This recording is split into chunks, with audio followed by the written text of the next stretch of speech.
Doctor, you get so excited because you've won the race, but now look what's happened. You put a dent in your car.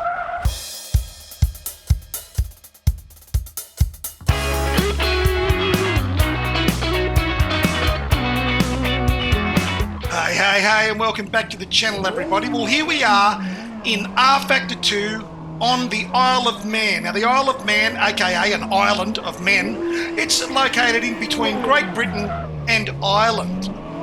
And today we're racing in the Mark I Lotus Cortina, and this is the 140 horsepower variant that's been selected for this race.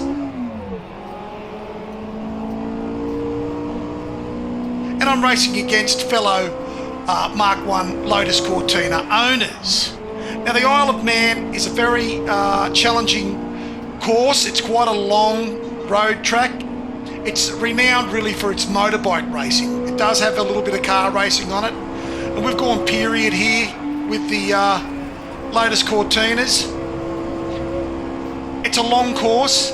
It's roughly 37 miles, so a little bit over 60 kilometres in length. I do the whole course in this video, guys. So it's a longish video because of that, but it really is a sensational track to run with the motion sim, and rFactor2 is as I'm learning and as I'm sort of tweaking the motion sim more to run with this, it's very accurate with the road meshing, more accurate than Assetto Corsa. I have to say that the stuff that comes through the motion sim, it's more refined. It's like a well-aged wine, you know. It's great. Now that's going to come down to the track, whoever's created the tracks. Now, this is an old Jim Pearson track that's been ported for rFactor2. This one and Dundrod, there are a couple of tracks that I love to drive that were originally created by Jim Pearson. Now, I think either for GP Legends or GT Legends, or possibly even rFactor1. I don't know, to be honest. These are ports from those games, and it wasn't Jim Pearson that's done the porting for rFactor2. I don't know who it is, but initially these couple of tracks I've raced Dundrod, I've raced this one, and they seem really good. The motion sim is working really well with the force feedback, and the force feedback, and it's renowned force feedback with rFactor2 is really good. Seems very accurate, and the motion sim is in harmony again with the force feedback. So I ride along with these guys for a little bit, and then I remembered that due to the fact that one of my cameras, guys, so the camera that shoots the shoulder cam, if you like, the top right hand side camera, it's an old iPhone S. And for some reason, with those older iPhones, when you create a file larger than 4 gigabytes, for some stupid reason, you can't get it off your phone onto your PC. Well done, Apple. Congratulations, well done. So anyway, this just means that at the end of the day, I can't afford to run any camera footage over 4 gigabytes. Otherwise, it's an absolute pain in the ass to get that video footage off the phone onto a PC. So I remembered that as I was racing along with these guys. So although it's a very challenging course, this one you can see really narrow streets. You're belting through little villages all the way through this. It's quite a technical course at times, and because it's such a long course, it's a lot to commit to memory. So I've managed to do that, and I hadn't played this for a long time, so I jumped on the sim and I did a couple of practice laps. It sort of all came back to me, and so I was able to sort of, you know, start belting through the track a bit faster. Once I could actually get past these guys, it's challenging to get past cars on this track because it's so narrow. Once I get past them, guys, I absolutely sort of get my foot to the floor because I wanted to try and get the video recorded before I ended up with 4 gigabytes worth of material on that phone. So I got through the course with 3.8 gigabytes on that stupid Apple 5S phone, and so I was able to get the footage off.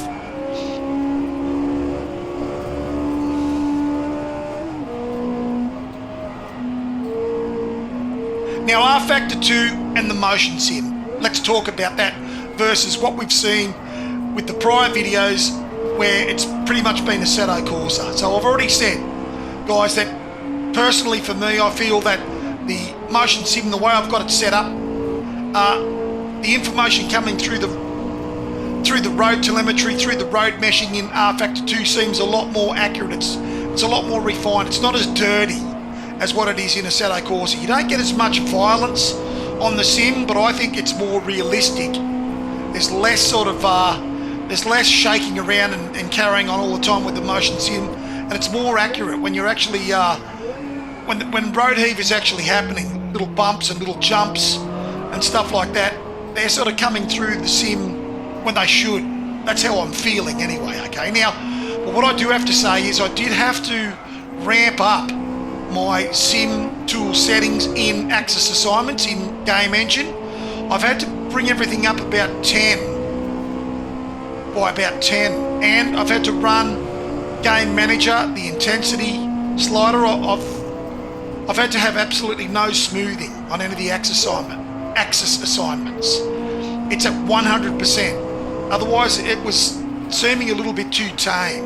And maybe that's just because I'm getting so used to Assetto Corsa with the ultra violence that you experience with the motion sim in Assetto Corsa, and maybe I was missing that a bit. But I just felt also that maybe stuff just wasn't coming through enough with the same settings as Assetto Corsa. Because on Assetto Corsa, as I said in that last video, guys, I would tend to actually have my intensity slider on around 80. So I'd smooth everything by about 20%. On this one, no. I just keep it on full noise at 100, and my Axis assignments have all been increased by 10. And I'll go through that with you guys down the track when we get towards the later tutorials, when we're doing the wiring, etc. And then when we get into the software, SMC3 utilities and sim tools, I'll go into more detail about what I've got set up for some of this stuff. But just keep in mind, guys, that it is personal taste with this. It's like your force feedback. You might like less motion, you know. So you just got to keep that in mind. But I will be certainly showing you how to set stuff up, how to set up the interface in sim tools, how to get it working with your Arduinos and your motor controllers. Get all that set up, and then I'll give you some base profiles for Axis assignments, and then you can go crazy from there, you know. Knock yourself out, do whatever you like.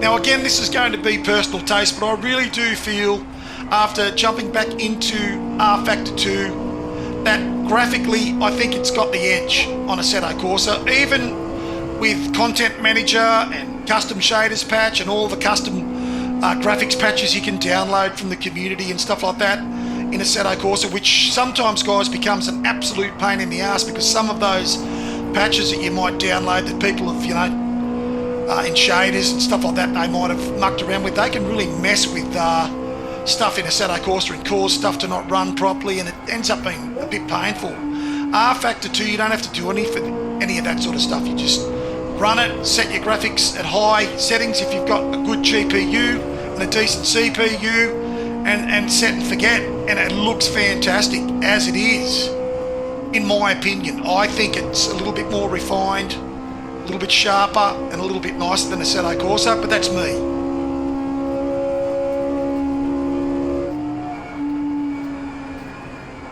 Let's talk about what's happening with the motion sim and rFactor2. Let's talk about some of the stuff that I'm feeling in the sim. So yes, I've already mentioned heave.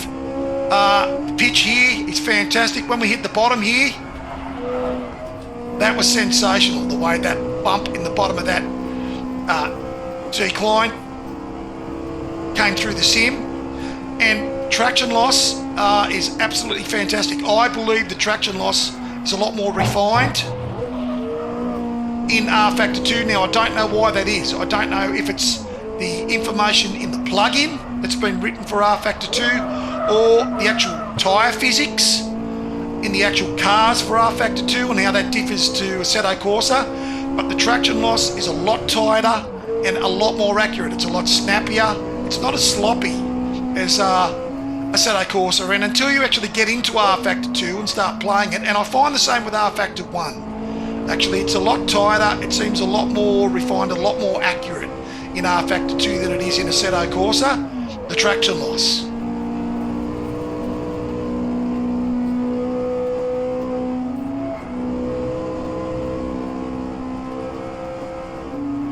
I'm really pushing this Lotus Cortina to its utmost. I'm revving the ring out of it, and I'm redlining it most of the time. It's only 140 horsepower.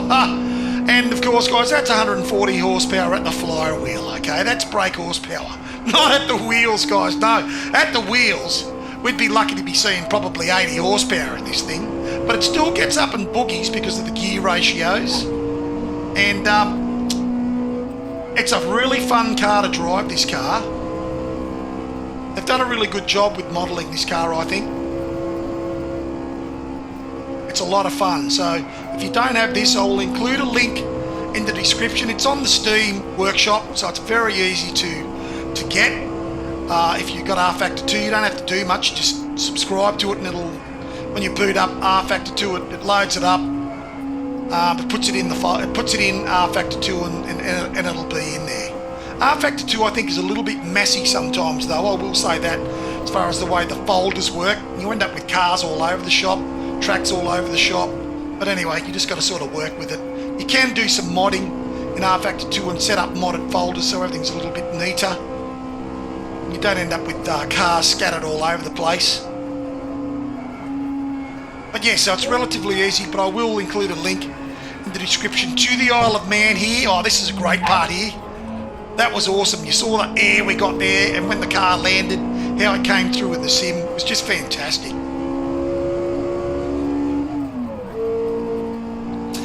For quite a few years, I owned one of these Cortinas. I owned a Mark II Cortina, and it was actually an ex-race car. It had extractors, it had a triple Weber carby. It was painted in a sky blue, and I swear they painted it with like house paint with a brush, and you could still see a big number 2 on the bonnet under the paint. It was so cool. And that was that was when I had a very young family. We had I think at that stage we had 2 very young kids, like a 3-year-old and a 2-year-old, and that was our family car for a long time, little Mark I Cortina.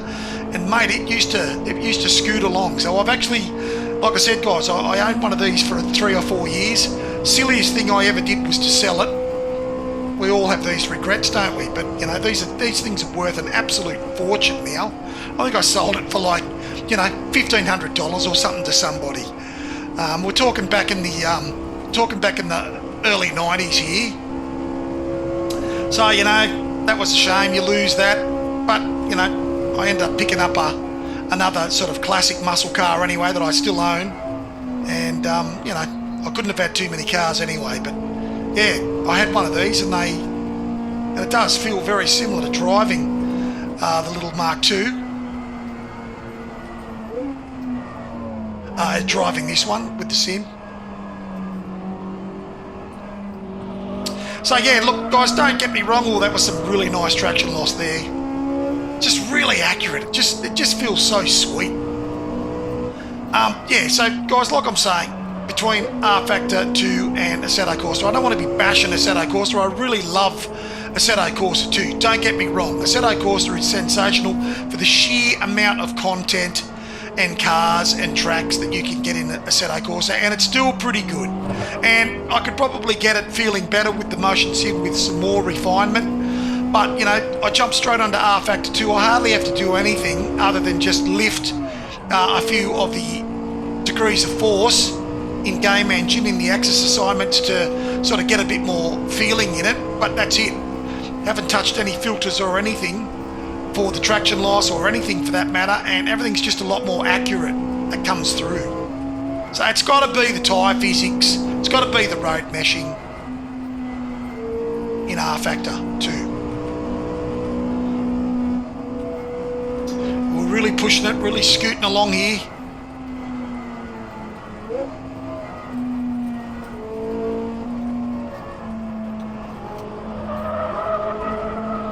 Oh, right on the edge. I initially set this up, guys, to do this in the rain. I'd actually done a few practice runs in some rain, and the rain is awesome in rFactor2. It just comes with rFactor2. You don't need a plug-in like for Assetto Corsa. But for some reason, and it was working fine until I tried to run it with OBS, and then I just had really bad frame drops. They were like random. Suddenly you just have really bad frame drops down to like 20 frames a second as soon as I hit record on OBS. So unfortunately I couldn't run it with rain. Maybe if I backed off the amount of AI in cars and maybe backed my graphics down a little bit, because everything's running at ultra at the moment, maybe I could run it with rain, which is a shame because it's a lot of fun. It looks fantastic with the rain, and it's a real challenge to drive in the rain. You lose traction like a lot more, obviously. So anyway, hopefully I can sort something out with that, and we'll do a video at some point with rain in rFactor2. It's fantastic. That traction loss was awesome, just felt awesome. Could be something in OBS too. Maybe I need to adjust some settings in OBS so it's not so resource hoggy or something. I don't know. I'll have to look into it. I'll have to do some research. If anyone's out there watching this, listening to me dribbling on about this, and you might have some answers for me, hit me up in the comments, guys. Let me know what it could be with OBS and rFactor, and the fact that when I try and run rain with rFactor, everything goes to shit. Thanks in advance for that. Pretty sharp turn, this one. I actually hugged this corner a little bit too tight.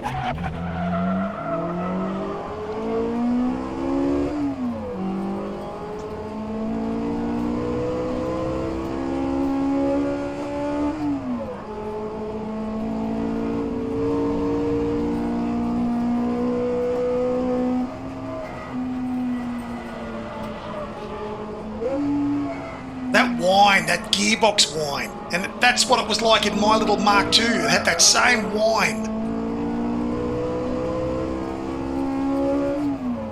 It's bizarre. It's almost like the car's crying. Probably because there's a clown driving it.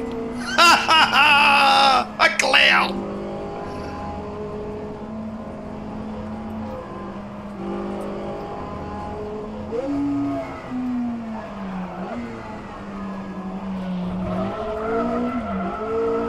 Oh, get into it, Doc. Get into it. Oh, bit of a chirp there between first and second. Oh, look at that. Oh, the pretty birdies. Watch the road, Doc.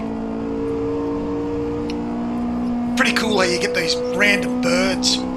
They're eagles, I think. They look like eagles. And this is a very interesting and enjoyable part of the course, up through the mountain stage here. You have the option with this course, when you download the Isle of Man, and I'll include links for the cars, guys, and for the Isle of Man, but you can choose the mist. You can choose doing the course with built-in mist. That's fun. The road's a little bit wetter, so a little bit slipperier as well because of all the mist.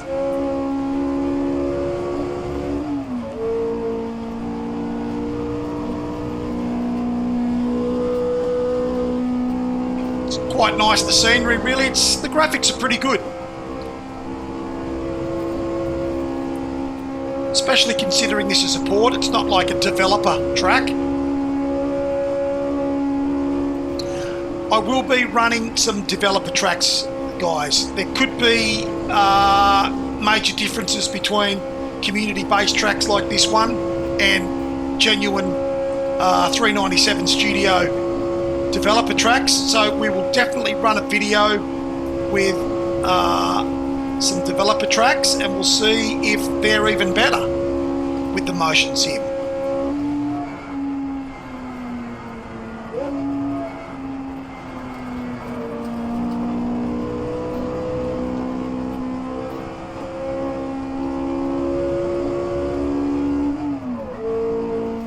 I've organised one of my crazy friends.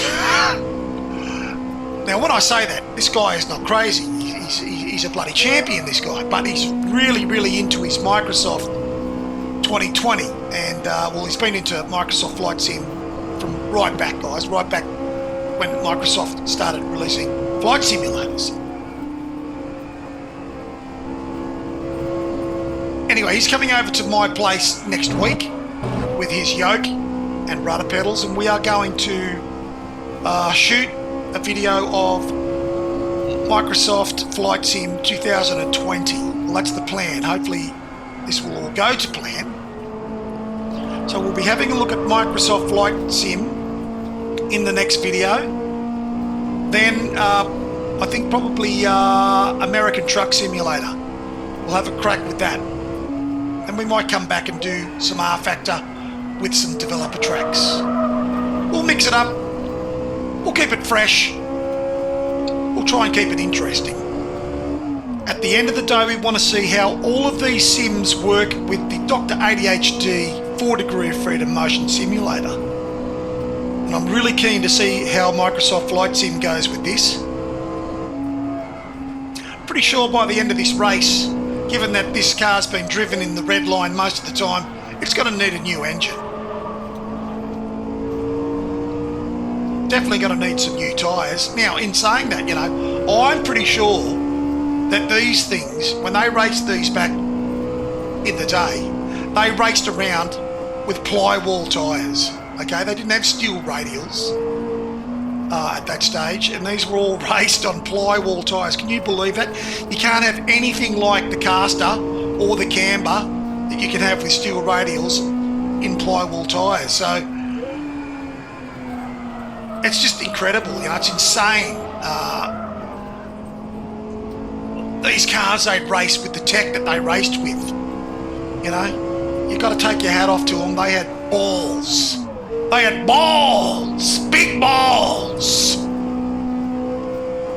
Now for the astute, you will notice when we're turning into these corners fast, see how the motion sim's turning a little bit there to the right? That's not traction loss, that's the sway that is on the traction loss motor that we've got it mixed in.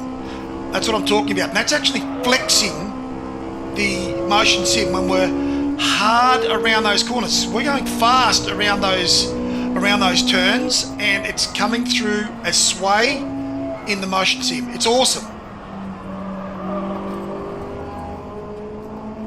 It's quite a fast part of the course, all through the mountain part here. It really is quite a challenging track, guys. And like I said, because it's such a long track, over 60 kilometres in length, over 37 miles, it does take a fair bit of practice to get this committed to memory. Oh, that was fantastic, and I get a bit excited here. I take my hands off the steering wheel to give you guys a thumbs up in the camera, and then disaster ensues.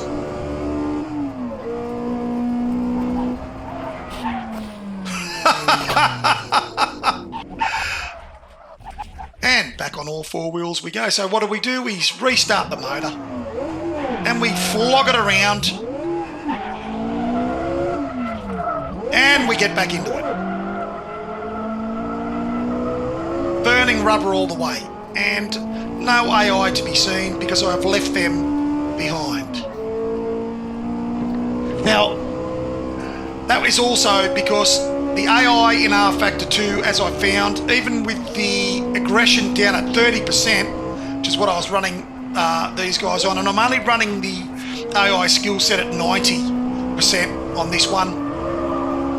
I probably could have easily run it at 95. Would have been harder to get past them if I'd have done that, and I probably would have had more accidents. What I'm trying to say here, the AI are very aggressive and they absolutely ram you. They'll just smash you over and over again. They'll smash you off the road. And what I've learnt from rFactor2 and the motion sim, and what I've learnt from the heave now that's on the surge motor, spoken about in the last video with the Sato Corsa, but it is amplified tenfold when the cars in rFactor2 hit your car, when they hit you up the back, when they bump into you in the side, it thumps you in the seat. It is a full-on thump, like the seat has been hit with a 5-pound hammer. I've said this before, but this was even more so than a Sato Corsa. It sort of almost hurt my back, to be honest. So I would probably be backing the heave and the surge off a little bit on that surge axis, where I've got the surge on the surge axis, obviously, for the surge motor, and where I've also put some heave on that axis as well. I would take the heave off. I think I've got it set up at 20 at the moment. The surge is set up at around 60 on the surge motor, and the heave's at about 20. I'd back that heave off to probably 12, probably bring the heave and probably bring the surge down to around, probably around 18 or something like that. Anyway, guys, that is the end of the lap. We've won. Thank you so much for tuning in. Thanks for hanging in there. If you've hung in right to the end here, I salute you. If you haven't subscribed, the doctor always appreciates a sub. Yes, here I am getting excited that I've won the race. And of course, what happens when you get excited and take your hands off the steering wheel? You basically destroy your collectible car. You guys stay safe, stay healthy, and take it easy out there.